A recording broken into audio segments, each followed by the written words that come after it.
cómo van estando y cómo se van sintiendo para este cierre de semestre.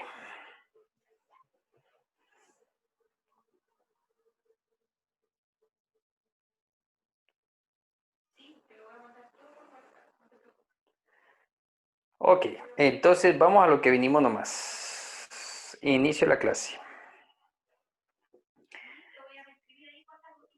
Tan, tan, tan, tan, tan, tan, tan, tan.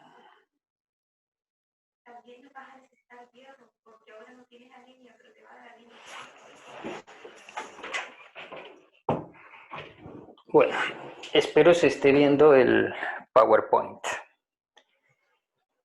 Si alguien me pudiera dar feedback si se ve, estaría muy Sí, sí se agradecido. ve, profe. Gracias, señorita. Entonces, les comento qué vamos a hacer hoy en nuestro último día de clase formal. Como ya sabían, teníamos hasta el día de ayer para ponernos al día en todas las actividades pendientes. Espero hayan aprovechado su tiempo. Durante esta segunda unidad hemos trabajado las capacidades básicas que tienen que ver desde la sensación y percepción, pasando por pensamiento y emociones, siguiendo por lenguaje, factores protectores y factores de riesgo. Y luego comenzamos a ver conceptos como la herencia, qué aporta la herencia o qué aporta el medio ambiente al desarrollo humano de las personas. Y después comenzamos a ver el desarrollo del ser humano como tal y empezamos desde la gestación y revisamos no solo el desarrollo biológico, sino lo que aportan los padres y un concepto básico e importante que es la teoría del apego. Luego comenzamos a ver algunos hitos del crecimiento motor, luego algunos hitos del crecimiento emocional y sobre todo muchos hitos del crecimiento cognitivo, donde abordamos varias teorías desde la unidad número 1. Y lo último que estuvimos trabajando tuvo que ver con el desarrollo del lenguaje y el pensamiento. Básicamente, para el desarrollo del pensamiento, el desarrollo cognitivo es el que nos muestra o nos da evidencia del mismo. Y hoy vamos a ver algunos aspectos sobre el desarrollo moral, psicosocial y la influencia de los padres y la familia en los jóvenes, porque ya vamos a pasar hacia esta instancia del desarrollo humano que tiene que ver con la pubertad, adolescencia y juventud, que pareciese que son lo mismo, pero no son lo mismo. Aparte de ver algunos hitos sobre el desarrollo, acá ya se incluye con mucha fuerza un concepto interesantísimo que es la sexualidad. Así que vamos a explorar algunos elementos sobre la sexualidad compleja. Ojalá algunos o algunas de ustedes participen en esa conversación. Vamos a ver qué aspectos del desarrollo cognitivo, desarrollo psicosocial, tienen que ver con esta etapa de la pubertad, adolescencia, juventud. Entonces tengo tres conceptos. ¿Alguna persona me podría ayudar a develar qué es pubertad, qué es adolescencia y qué es juventud?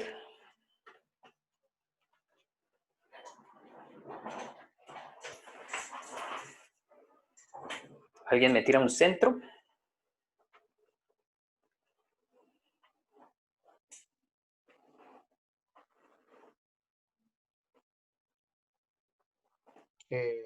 La pubertad es cambio fisiológico que se sufre como a los 12 años más o menos.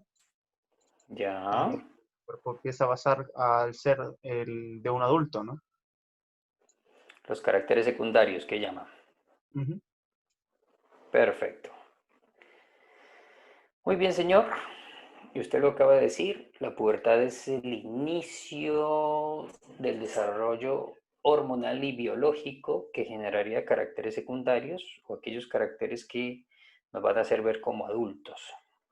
El rango más o menos de edades es entre los 10 y los 13, pero bueno, hay indicios de que han habido, por ejemplo, sobre todo niñas, que desde los 8 años y algunos casos muy poquitos, desde los 5 años, han comenzado a tener o empiezan con su menarquía.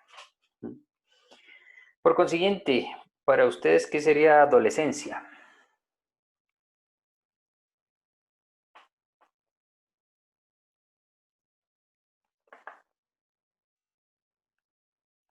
Am, sería como el fin de la niñez, primero que todo, ¿Ya? y marcaría como el comienzo del proceso para ser adulto, me imagino. Bien, pero ahí lo estás definiendo como pubertad. ¿Sí, vi? Y esa instancia Mm. ya pasó. ¿Qué le comienza a pasar a un adolescente? Porque ya comenzó la menarquía en las mujeres, ya el hombre pudo haberse encontrado accidentalmente con su primera eyaculación, un sueño o una polución nocturna.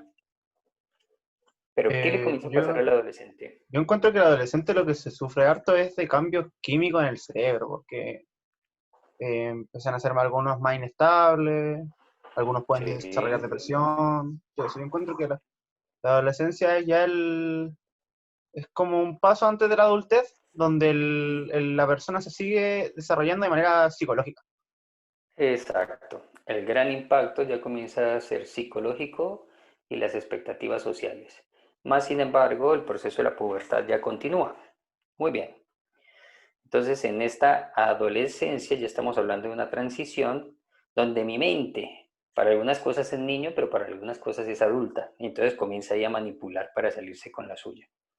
Pero ya aquí tiene que comenzar a tomar ciertas decisiones sobre qué demonios va a hacer con su vida, porque ya dentro de poquito aquellos que pudieron salieron del colegio. Entonces, aquí ya tenemos que nosotros hacernos cargo de ciertos temas que implican mucha más responsabilidad de la que estamos acostumbrados en la niñez. Por consiguiente, ¿qué sería juventud?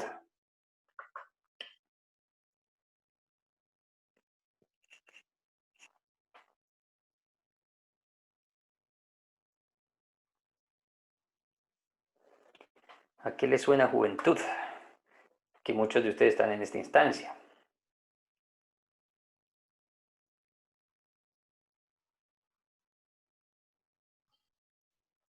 Puede ser, o sea, más que nada la juventud, según yo, es cuando ya el adolescente empieza, ya pasó como todo lo que usted dijo, y empieza ya a juzgarse a sí mismo, más que nada para ya establecer sus ideales para de ahí en el futuro empezar a ser un adulto. Y a percibirse ya más como adulto que como niño. Muy bien. Entonces podríamos decir que la juventud terminaría siendo como la conquista de esa adolescencia, donde ya me dejo identificar como niño. En el adolescente para unas cosas soy adulto y para otras cosas soy niño. Pero ya en la juventud definitivamente ya crecí, yo soy adulto. Muy very igual. Entonces aquí ya estamos hablando de una consolidación de los cambios y aquí ya estamos hablando también de una consolidación de la sexualidad, donde pues ya tengo una orientación sexual mucho más clara, etcétera, etcétera. Aquí, cuando ya hablamos de juventud, es que psicológicamente ya tengo una idea más clara de para dónde voy y quién soy, en esos términos de identidad. Disculpe, Entonces, sí, señorita. una compañera me está diciendo que quiere entrar hace rato. ¿La podría aceptar? Es Bien. Cintia. Yerti, ¿me puedes ayudar a probarla que estás como coanfitriona? Sí, ya lo acepté. Gracias, mujer. Gracias. A vos por avisar. Bueno, mi gente, ¿qué saben de la sexualidad y qué saben de este nuevo concepto, diversidad sexual? Cuéntenme.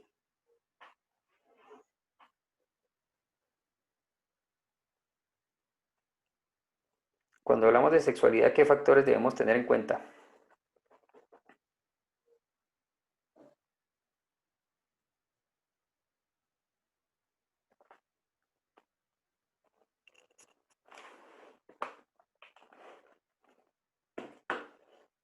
¿No me tiran un centrito? Cuando estamos hablando de sexualidad, estamos hablando de 5 frentes, de 5 niveles por lo menos, aunque ya hay un desarrollo un poquito más amplio de estas perspectivas. Pero les voy a dar los elementos básicos asociados a la diversidad sexual. Cuando estamos hablando de sexualidad, vamos a tener que explicarle a la gente, amigos y a nuestros estudiantes que tenemos que hablar de 5 elementos estructurantes. Uno, el sexo. Dos, el género. Tres, identidad sexual. Cuatro, expresión sexual. Y cinco, orientación sexual. ¿Podrían definirme alguno de estos?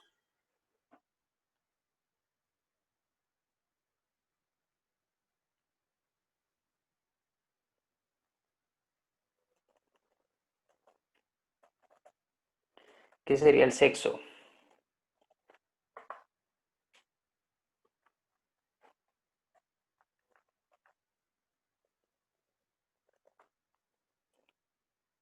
Hágale pues, tírenme una ideita, no sean así. No sean tacaños con su profesor. El femenino y masculino, ¿verdad? Entonces, cuando estamos hablando de sexualidad, de sexo, perdón, estamos hablando de los caracteres físicos que se observan a simple vista. Muy bien. Y cuando estamos hablando de género, ¿de qué estamos hablando?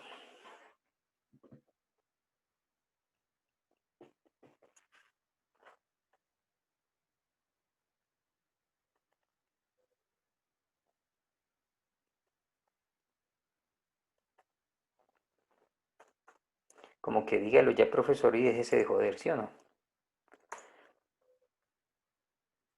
Bien, entonces vamos. Cuando hablamos de género, hablamos de las expectativas sociales o la construcción social de los roles, deberes, opciones y decisiones que debe tener una persona en relación a su sexo observado. Entonces, si tiene pene, tiene que comportarse, actuar y elegir determinadas cosas. Si es mujer y si tiene vagina, vulva, como la queramos llamar, entonces tiene que tener el pelo de determinada manera, tiene que caminar de determinada manera, etcétera, etcétera, etcétera. Entonces, a partir de unos cuantos siglos, hemos generado unas expectativas de género que han venido cambiando, sobre todo después de los años 70, porque antes de los años 70, las expectativas de género sobre las mujeres estaban muy asociadas a la maternidad. Y aunque hoy algunos siguen haciendo resistencia para que las mujeres sostengan solo esa percepción de género de maternidad, estamos logrando que las mujeres disocien amor de sexualidad, estamos logrando que las mujeres puedan tener un alto desempeño en diferentes aspectos que supuestamente pertenecían al género masculino. Cuando estamos hablando de identidad sexual, estamos hablando de las decisiones sobre qué valores y qué características elijo para guiar mi conducta sexual. O sea, ¿con quién me identifico más? Valga la redundancia. ¿De quién copio más valores independientemente a su género? Y vamos encontrando actualmente que muchos chicos y muchas chicas se identifican en algunos aspectos con su madre o su figura materna y en algunos aspectos con su figura paterna. Cuando hablo de figura paterna puede ser un hermano, un tío, un primo, un padrastro. Y ya vamos a ver un poquito las variaciones al respecto. Cuando estamos hablando de expresión sexual, estamos hablando de cómo me voy a manifestar y a partir de esas manifestaciones, qué tendencias estoy comunicando desde mi sexualidad. Y cuando estoy hablando de orientación sexual, estoy hablando de cuál sexo me atrae. Pero aquí es donde comienza el juego. Porque resulta que cuando nosotros estamos hablando de género, en términos sociales occidentales estamos hablando de mujer-hombre, que es un hombre y que es una mujer. Pero resulta que en el camino nos hemos encontrado personas que históricamente han sido llamadas andróginas, que pueden tener a simple vista sus órganos sexuales muy parecidos a lo femenino, muy parecidos a lo masculino, independientemente de que sean mujer u hombre. Entonces a esas personas que van teniendo características entre mujer y entre hombre y que se ve a simple vista como un andrógino, actualmente lee un hombre que mejor sirve para definirlos es. Entonces, cuando estamos hablando de identidad sexual, estamos hablando yo con qué me represento mejor, si con lo asociado a la mujer o con lo asociado al hombre. Entonces, por ejemplo, cuando un hombre se siente hombre y se identifica con lo masculino, simplemente es un cisexual. O sea, que concuerda lo que la expectativa social con su sexo. Pero tenemos transexuales. ¿Y estos serían cuáles? ¿Quién me dice? ¿Cómo dijo, profesor? Disculpa. Transexual. ¿Cuáles son más o menos qué puede estar viviendo un transexual? ¿Qué le sucede en términos de su identidad sexual? Em, mm, Sus características físicas no representan la identidad sexual que él tiene. Exactamente. Entonces tenemos una persona que a simple vista es mujer, pero se siente internamente hombre. A ellos les denominamos transexuales como que mi ser interno está en un cuerpo ajeno. Perdón por el reduccionismo que estoy haciendo, pero es para tratar de eh, conversar al respecto. También tenemos una identidad sexual conocida como bigénero. ¿Saben qué es esto?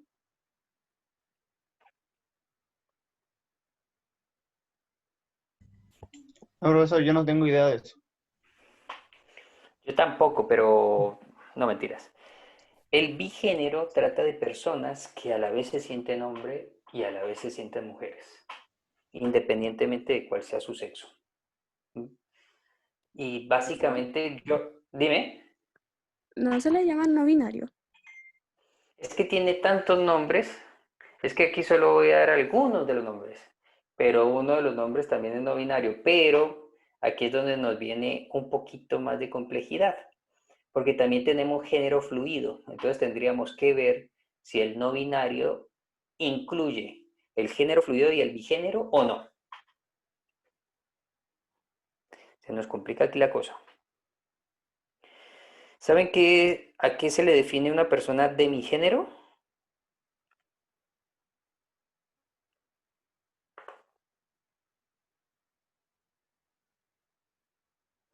No tengo idea yo. ¿Son como los Y aquí es asexuales? donde ¿O se sigue no? complicando la cosa. No, porque todavía no estamos hablando de la orientación. Ah, ya. Significó más en términos de masculino, no son lo mismo.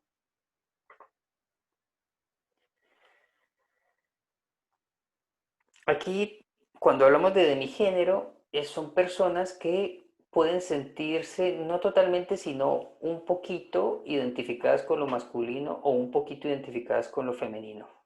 No tanto como el bigénero que es hombre y mujer y lo siente de esa manera, sino que aquí hay como un pequeño pedazo de ese género con el cual me identifico.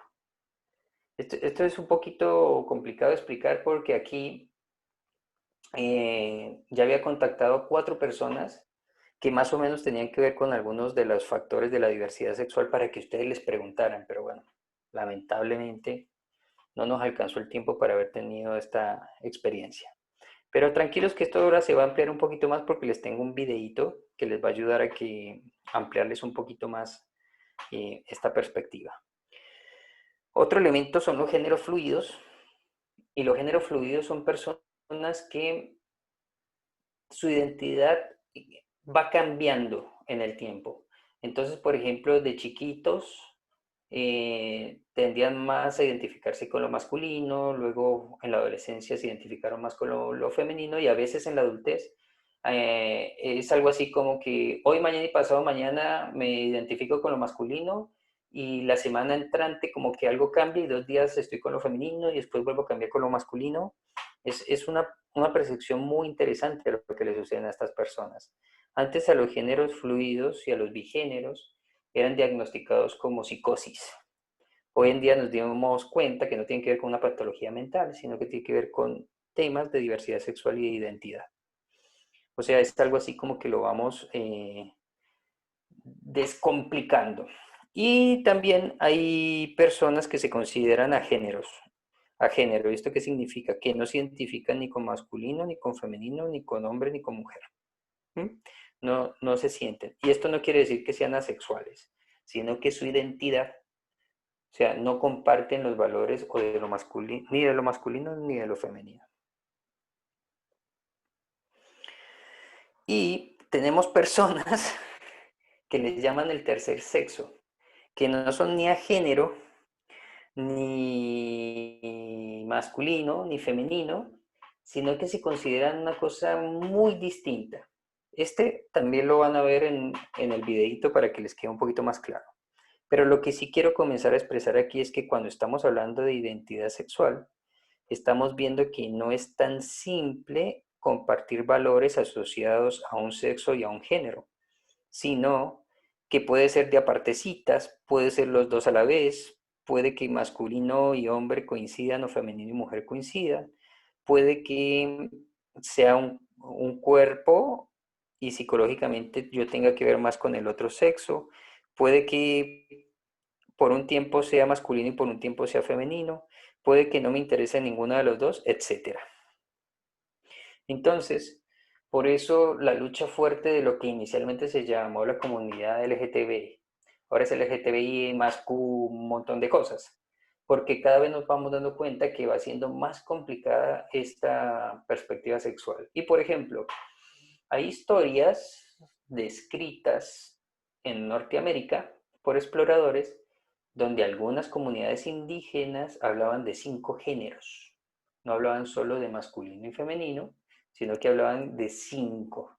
Entonces es interesante darnos cuenta que esto no fue que se lo inventaron ahora porque estamos muy locos y no sabemos qué cosas inventarnos, sino que estas son descripciones de la complejidad humana que vienen desde hace mucho tiempo y que, bueno, la religión ha tratado de ir controlando en los últimos 2000 años aproximadamente. Y como si ya no fuera suficiente, entonces aquí ya estamos hablando de la orientación sexual. Entonces, ¿quién me atrae? Entonces, homosexual es un término usado para hombres y mujeres que son atraídas por el mismo género, independientemente de toda la conjugación que pudo haber desde mi identidad sexual, desde mi expresión sexual, desde mi género y desde mi sexo. Pero bueno, la manera más fácil de poderlo describir es básicamente un hombre que se identifica como hombre y se siente atraído por otro hombre. Pero por ejemplo, para que vayamos tratando una vez la complejidad, hay hombres que se dicen activos cuando estamos hablando de homosexuales. Estamos diciendo que hay hombres que son activos y hombres que son pasivos. Entonces los hombres que son activos tienden a tener una identificación más masculina y los que son pasivos tienden a tener una identificación más femenina y es más fácil verlos con características de amanerados. Pero es un poquito más complejo, pero es para ir dando un ejemplo. Los heterosexuales es simplemente lo que nos ha dicho la religión. Entonces la mujer busca un hombre y un hombre busca una mujer. Podríamos decir que son los que menos onda tienen, ¿sí o no? Y los bisexuales son aquellos que se van enamorando de hombres o mujeres independientemente de cuál sea su sexo y que pueden variar o puede sentir más atracción por un sexo que por el otro.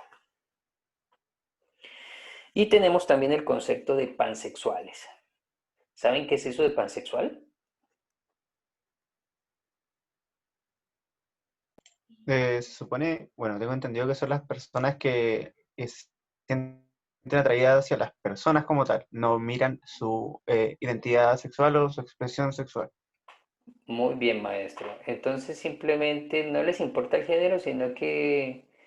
Y puede tener un orden así. Esto me lo decía alguien que era pansexual. Es hombre, hombre, mujer, mujer, mujer, hombre, hombre, hombre. Como que se van enamorando solo de las personas. Como también conocí a personas pansexuales o, por ejemplo, sobre todo hombres, es que he visto esto.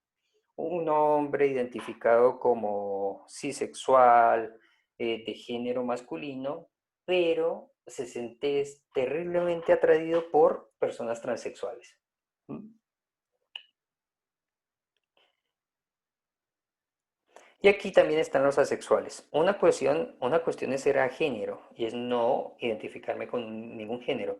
Y otra cuestión es ser asexual, no sentirme atraído sexualmente por nadie. Son dos elementos distintos, ¿sí? Una cuestión es si tengo encuentros sexuales y otra cuestión es con qué me identifico. Entonces, pasemos a definir la expresión sexual. Cuando hablamos de expresión sexual estamos hablando de expresiones asociadas a lo femenino o hacia lo masculino y con sus características determinadas. Mujeres, tendencia a pelo largo, a ponerse detalles en las orejas, ponerse detalles en el cabello, que eso es transcultural. Regularmente la mayoría de mujeres tienen el pelo largo. Hay pocas tribus, por ejemplo, indígenas, que tienden a tener una expresión más andrógina, donde no hay mucha diferencia entre hombres y mujeres, básicamente es una diferencia asociada al sexo, pero también tienden a tener como detalles muy similares. Entonces, expresiones de lo femenino, expresiones desde lo masculino y expresiones donde hay personas que no podemos distinguir bien si son hombres o mujeres. Y esto ya se ve mucho más en la televisión, en el modelaje, etcétera. No sé si se vieron la película La chica del dragón rojo, que uno no está muy seguro si es un chico o una chica hasta que la pasan en pelota y entonces ya se da uno cuenta que es una chica. Y bueno, género tiene que ver con ser masculino y femenino y la expectativa social. Entonces podríamos decir que las comunidades humanas con tendencia a ser blancas, católicas, cristianas y latinoamericanas son personas donde su diversidad sexual es inexistente como cultura, sino que simplemente hay un sistema binario, hombre-mujer, masculino, femenino, heterosexual, homosexual y pare de contar. ¿Mm? Por eso cuando estamos hablando de la diversidad sexual, estamos diciendo que la gente se puede expresar con mucha más complejidad y tiene que ver con todos estos elementos. Bien, ¿a alguien le gustaría complementar algo? Aquí falta un montón de cosas, pero pues no podemos hablar de toda la complejidad, lamentablemente. Yo tengo una pregunta y ahora voy a contar. Bueno, Profesor, péguele. primero que todo, yo entiendo la validez y la importancia de la etiqueta. Yo en un tiempo pensaba que realmente no eran tan necesarias las etiquetas cuando era un poco más ignorante sobre el tema, pero con esto estudiando un poco me he dado cuenta de que para la gente es importante reconocerse e identificarse con algo. Yo creo que a todo el mundo le gusta tener como una identidad en ese sentido. Pero en ese momento en el que yo no pensaba en etiqueta, o sea, yo pensaba que todos podíamos ser y ser nomás, yo decía, ¿cómo es que nosotros vamos etiquetando esto en ese sentido sobre cómo vamos haciendo las diferencias? Porque todos los días podemos decir que se puede quedar una etiqueta diferente, pero ¿cuándo esa etiqueta consigue como una validez exactamente? Ya. Eso es interesante porque eso es como tan claro como la ciencia misma. Por ejemplo, uno cómo sabe que algo es científico y algo no es científico, porque hay una comunidad que lo valida, básicamente. Entonces hay una comunidad científica que te dice que es lo científico y que no es lo científico. Por ejemplo, aquí lo más pop de la comunidad científica chilena se llama Cochrane. Es una fundación que existe en un pueblo que es Cochrane en el sur. Entonces, básicamente lo que nos dice que algo es válido o no es válido es una comunidad que lo valida y es una comunidad que nosotros hemos asignado como que tiene la autoridad para hacerlo. Así que también es una subjetividad mucho más elaborada que una subjetividad individual, es una subjetividad colectiva.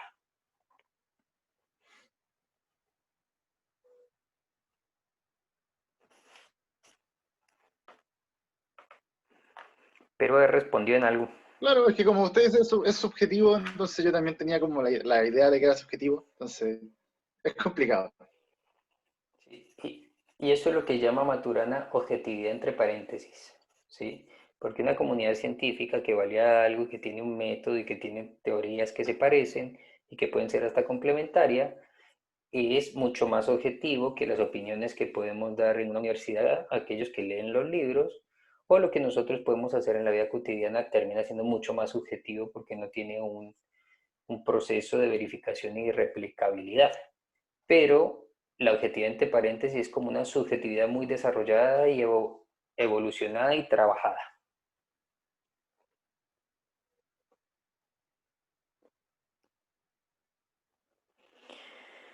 Entonces, siguiendo con la línea de desarrollo, ya pudimos ver que la línea de desarrollo sexual es muy complicada, entonces ya podemos entender por qué la adolescencia es tan jodida, pubertad y adolescencia son tan jodidas, porque no solo la sexualidad que ya es sumamente compleja, sino es un montón de expectativas y elementos sociales de los cuales tengo que comenzarme a hacer cargo para comenzar a ser adulto, porque ya no soy un niño, entonces ya no van a responder por mí tanto como antes.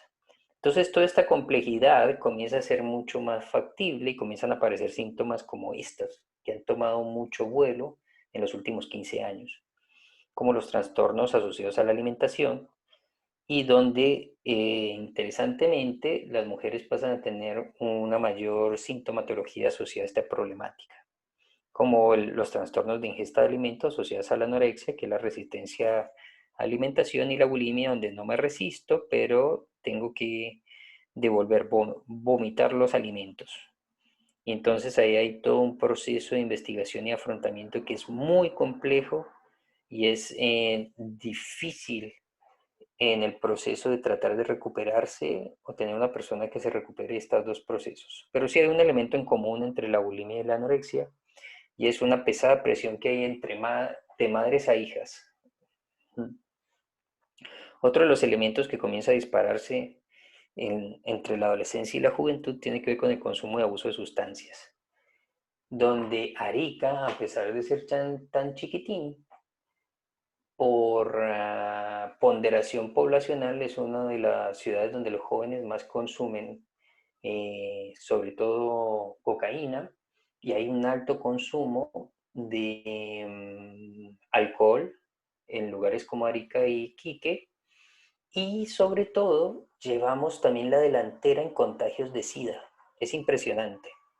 Y esta información me lo dieron en la red de apoyo juvenil que pertenece al Sename, porque ahí tengo una amiga que está trabajando y que está trabajando sobre todo con la prevención del SIDA. Dice que está muy sorprendida sobre los índices, cómo se han disparado aquí. Su teoría es que la juventud arequipeña está aburrida porque no hay mucha oferta de qué hacer, y sienten que el pueblo es muy chato a las expectativas que tienen los jóvenes, como que no hay una oferta para lo que quieren hacer, haciendo que el sur se vuelva como la tierra prometida. Acá hay un elemento interesante, donde por ejemplo, miren cómo Chile se ha convertido en un líder latinoamericano en el consumo. Miren que en el consumo de cocaína primero está Argentina, luego está Chile y luego está Colombia. En el consumo de marihuana obviamente va a estar Chile, porque como está legalizada socialmente, el consumo acá no está en otros países. De ahí le sigue Colombia y le sigue Argentina. Consumo de anfetaminas o, ¿cómo es que se llama esto? O drogas sintéticas. Primero está Colombia, luego Argentina y luego Chile. Y por fin llegó Brasil a tratar de quitarnos la delantera, pero con opiáceos como la heroína. Primero está Brasil, luego está Chile y luego está Venezuela. Entonces miren de fuerte cómo en Latinoamérica Chile está punteando en procesos de consumo de una manera muy significativa. Y lo que pasa aquí, que ya se los conté, uno de los riesgos más grandes es la sexualidad, porque sobre todo en el adolescente tiende primero a sentir presión para iniciar su vida sexual, y la mayoría de la presión que recibe un adolescente es mentira. Regularmente entre amigos y amigas se dicen que ya empezaron las relaciones sexuales y comienzan a decir de lo que vieron y de lo que les contaron, más no de lo que han hecho. Y entonces desde su vacío en términos sexuales comienzan a impulsarse entre todos ellos a la sexualidad, en un espacio donde nadie sabe de nada y algunos dicen saberlo, y eso es exactamente lo que los pone en riesgo. Jactarse de aquellas cosas que no han conquistado todavía, como si de ahí para adelante no fueran a tener sexo a lo tonto. Hay como una presión muy grande sin permitirnos madurar todavía nuestra cabeza, y a veces incurrimos en actos de abusos implícitos sin darnos cuenta, generando presiones sexuales para entrar en la experiencia sexual. Otro elemento importante es que al haber aumento del consumo y al haber riesgos sexuales, también crecen las conductas de riesgo. Y las conductas de riesgo es como, por ejemplo, conducir a alta velocidad o conducir en estado de embriaguez, o simplemente tener una conducta desafiante. donde no puedo respetar las normas, sino que trato de ir un poquito más allá. Y eso es una característica importante entre los jóvenes y los adolescentes. ¿Sí? Y creo que el motor de todos los anteriores tiene que ver con esto, que es lo que el joven tiene que comenzar a responder, es encontrar su sentido. Yo creo que no hay nada que le pegue más duro a un joven que saber para qué vino este hijo de madre mundo y a qué es que se va a dedicar. ¿Qué opinan ustedes de eso?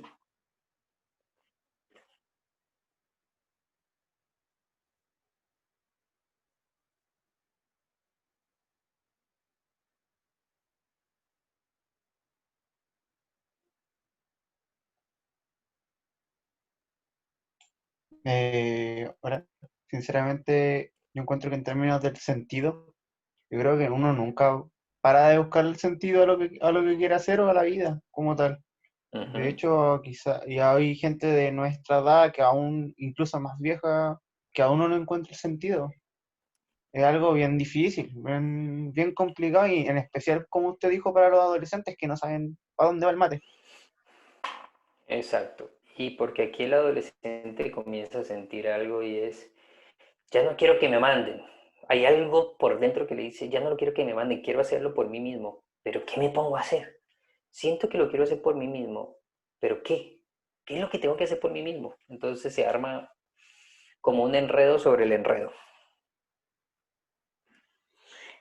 Y otro de los riesgos terribles en esta etapa es la delincuencia juvenil, donde son jóvenes que regularmente son manipulados por personas más grandes para que cometan delitos porque saben que un niño va a tener menos riesgos en términos penales que un adulto. Entonces ya tenemos niños que algunos adultos le roban su juventud y generan unas secuelas terribles de los cuales es muy difícil salir adelante. Es posible, pero es muy, muy difícil. Y cuando entramos en estas instancias de delincuencia, el consumo, conductas de riesgo, etcétera, etcétera, van a ir de la mano. Y sí que vamos a tener la búsqueda de sentido bien enredada. Profe, Sí, señor. esto es como una duda un poco más por el lado de la pedagogía. Cuando nosotros como pedagogos nos encontramos con una situación como esta, ¿qué tanto deberíamos involucrarnos como profesores en este tipo de asuntos? Yo me he involucrado completamente. Además, yo estuve capacitándome en algo que se llamaba necesidades educativas especiales cuando trabajé en colegios en Colombia y con comunidades en Colombia. Y básicamente yo tenía que trabajar con los niños que de ese pueblo donde vivía, un pueblo así como Arica, los niños que expulsaban de todos los colegios. Entonces yo tenía que nivelarlos para dejarlos en la educación formal, o sea, tendría que hacerles como un proceso de reinserción a la educación formal. Y me tuve que complementar profundamente, sobre todo porque entendí que si lo hacía, iba a desarrollar habilidades que no iban a tener otros profesores, como los profesores que buscan lo fácil y se ubican simplemente en el grado que les corresponde, etcétera, etcétera, porque ese es su trabajo. Entonces ahí aprendí una serie de perspectivas pedagógicas, trabajo comunitario, pedagogía por proyectos, que me llevaron a generar unas cualificaciones importantísimas que hasta el día de hoy me sirven. Entonces yo te invitaría a que te metieras de cabeza, desarrollaras habilidades en los problemas más extraños que nadie se le mida, vos medítele a esos problemas, desarrolla esos problemas, que después te vas a sentir terriblemente autónomo y confiado en afrontar la problemática que se venga. Vale. Discúlpeme por la invitación que le hago. O sea, es que, claro, es que me da susto, me da miedo, porque claro, uno está acostumbrado por lo general a escuchar la parte bonita de la educación muchas veces, pero estas son cosas que suceden, po, sobre todo en Latinoamérica, cosas que muchas veces nosotros somos los primeros que nos damos cuenta. Pues, o sea, yo he visto gente vender droga en mi colegio y yo he visto profesores que obviamente no se involucran porque meterse en ese tipo de cosas significa un riesgo. Pero Entonces, yo siempre pregunto, yo te invitaría que antes de meterte, te informaras cómo funciona. A mí me tocó sacar de un colegio tráfico de droga, me tocó encarar en 2 colegios abusos sexuales y en uno de esos abusos era de un primo o una prima. ¿Me entendés? Me tocó abrir esas guerras, porque cuando hay un abuso entre la misma familia se arma una guerra y la familia se parte en dos. Y me tocó hacer todo un proceso que me duró casi un año de reparación y reconciliación, acompañado por el grupo de apoyo. Tocó hacer un trabajo interdisciplinario. Pero haberme metido en eso y haberme informado me quita el miedo, porque para mí, ¿qué es el miedo? Falta de información, hermano, falta de entrenamiento. Pero cuando uno se entrenó, pum, se le pasó el miedo, porque sabe qué hacer. Entonces yo te invito a que te metas, pero para entrenarse, no para ver qué se hace. Entonces hay que informarse antes de meterse. ¿Sí? bueno, Y esos proyectos están en los colegios y en el gobierno. Entonces, en las escuelas está el proyecto para prevenir el consumo de sustancias psicoactivas, está el proyecto de sexualidad para prevenir el embarazo temprano. Yo le invito a que se meten a todas esas huevadas, aprendan, infórmense y hagan cosas. Porque es que su trabajo no está en el aula, su trabajo está en la construcción de cultura educativa. ¿Mm?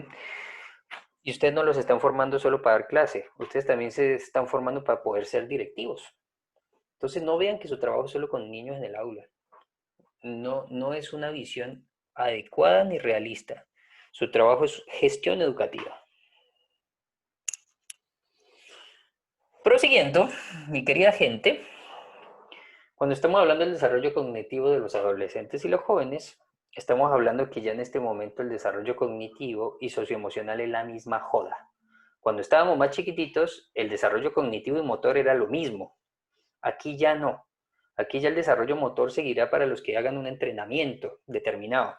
Artes marciales, un deporte determinado, capoeira, qué sé yo, tela. Bueno, aquí no hay muchos árboles para hacer tela. Entonces, aquí ya el desarrollo cognitivo, ya nos vamos volviendo más inteligentes en la medida que vayamos siendo más hábiles socialmente.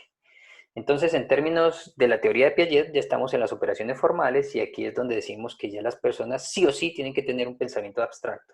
Entonces, las personas tienen que entender chistes. Aquí las personas ya tienen que entender el doble sentido. Cuando me están hablando cosas serias y a la vez me están diciendo una cosa morbosa. Aquí la gente tiene que entender las metáforas. Aquí la gente tiene que ver esas películas que antes no veía porque no entendía. Aquí ya las tiene que entender.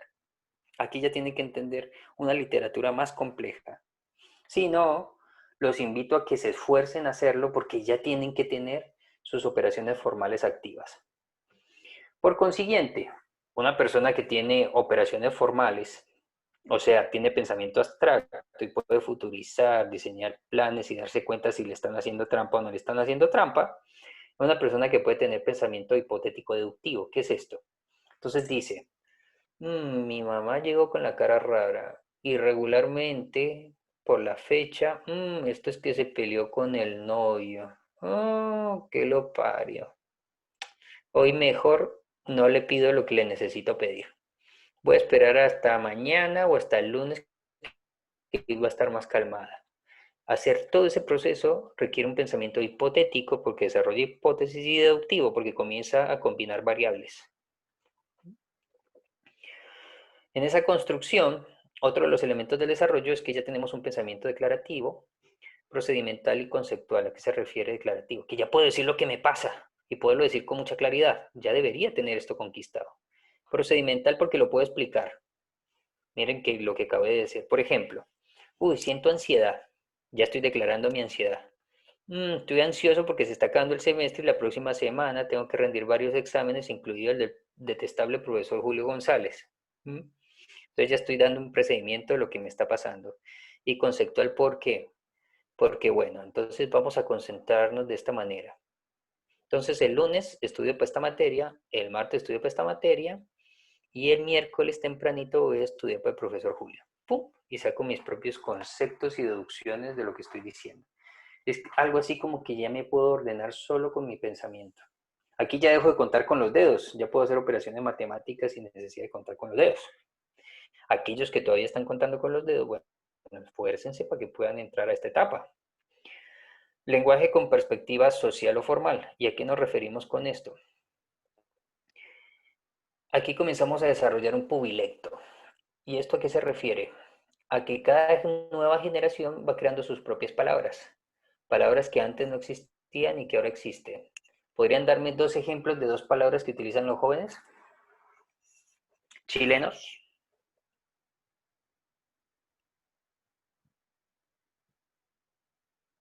Y que no utilizan los viejos.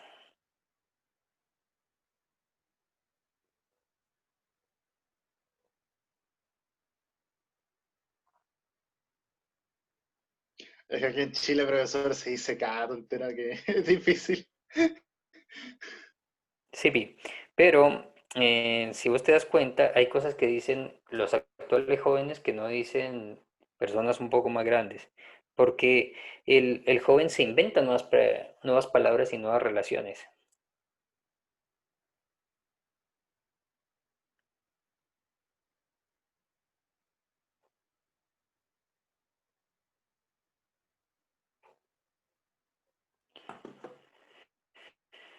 Bueno, entonces, los jóvenes comienzan a construir su propio lenguaje, eso le llaman pudilecto. Comienzan a ponerse a prueba, a seguir grupos de pares, a acompañarse por esos grupos de pares y comienzan a parecerse más a sus pares que a su familia. Entonces, podríamos decir que el joven lucha por ser diferente, pero entre jóvenes todos son iguales. Comenzamos con una experiencia del razonamiento moral y esto lo vamos a trabajar un poco en la actividad que les traje de clase, que es la actividad que cerraría, que está en el aula virtual, donde hay 3 etapas esenciales. La primera etapa lo viven los niños hasta los 8 o 10 años, que son la etapa preconvencional. Durante la pubertad y la adolescencia vivimos la etapa convencional y desde la adultez joven para arriba deberíamos vivir la postconvencional. En la etapa preconvencional la gente hace las cosas o evita hacer las cosas para que no lo castiguen. Busca un premio y busca evitar el dolor. En la etapa convencional la gente es muy obediente y hace que se cumplan las reglas. Y en la etapa postconvencional no hacemos las cosas ni para cumplir las reglas ni para evitar un castigo, sino que las hacemos por convicción. Y eso ya lo van a explorar un poquito en la actividad que les diseñé en el aula virtual. Pero aquí, en nuestra etapa de desarrollo de razonamiento moral, deberíamos estar en etapa postconvencional. Hacer las cosas más por convicción que porque me mandan o porque me pueden castigar. Y aquí aparece un nuevo vocablo y una nueva perspectiva que se llama el enamoramiento. Pero aquí no es como los niños que tenemos un enamoramiento tan platónico. Aquí los seres humanos durante la adolescencia y la juventud, si no logran concretar un amor y consumar el amor, que es consumar el amor, tener una relación sexual, si no logran eso, se sienten inferiores a sus pares. Por eso cedemos a las diferentes presiones. Entonces aquí el enamoramiento toma un elemento esencial en la identidad de las personas. Tanto así que las personas que a estas edades no van teniendo novios se sienten menos, a no ser que sean personas a género y asexuales. Y recordando las etapas del desarrollo psicosocial, ya nosotros deberíamos estar en esta instancia dentro de estas etapas, viendo la identidad versus confusión de roles para desarrollar nuestra fidelidad, o a qué le vamos a ser fieles, a qué valores le vamos a ser fieles, qué valores nos identifican, y a la intimidad versus aislamiento.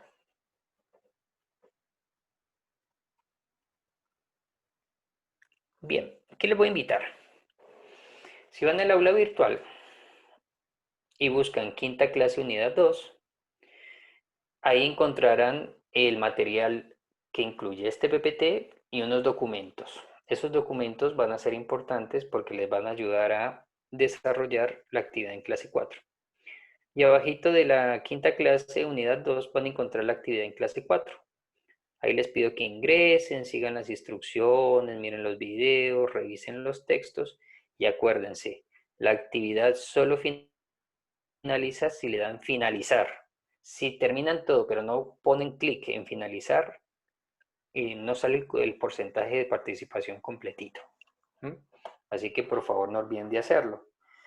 Les muestro en el aula virtual dónde está la actividad.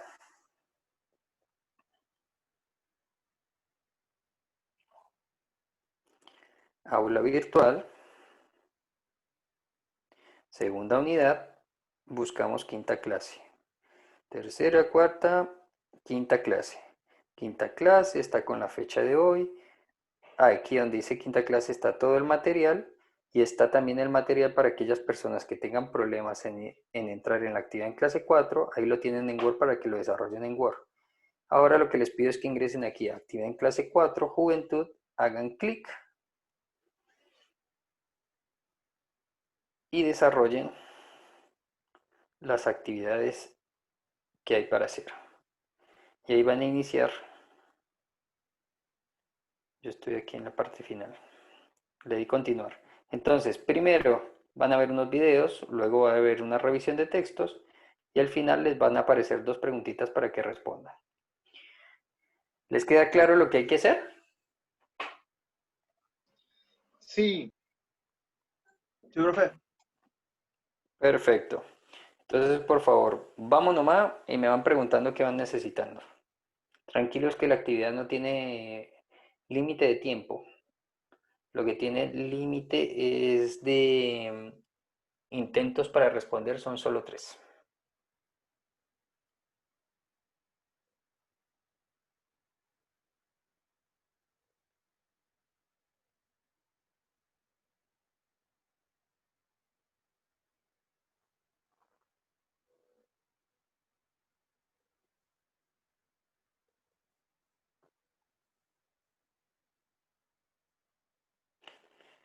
Y vamos nomás, quien necesite algo me lo comenta.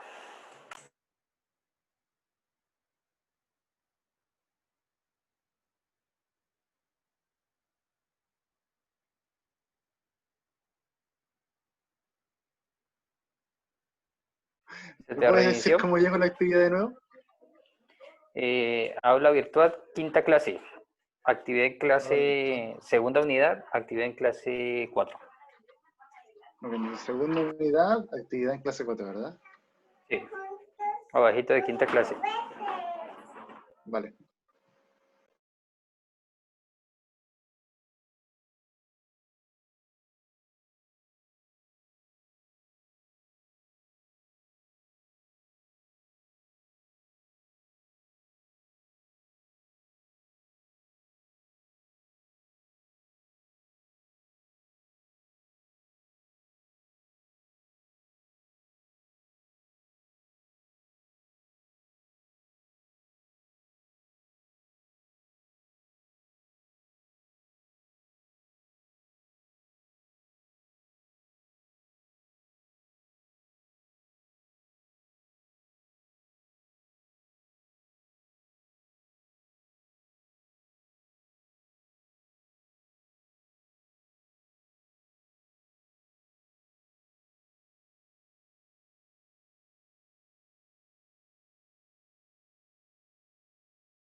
Sí, profe, Sí, sí profe. se lo escucha.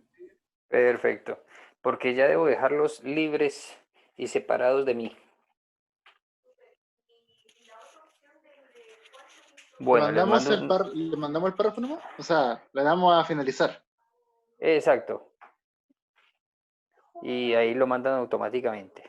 Entonces, por favor, cualquier pregunta que tengan en relación de aquí a la evaluación del día jueves me avisan. Igual, recuerden que el día miércoles vamos a hacer un resumen.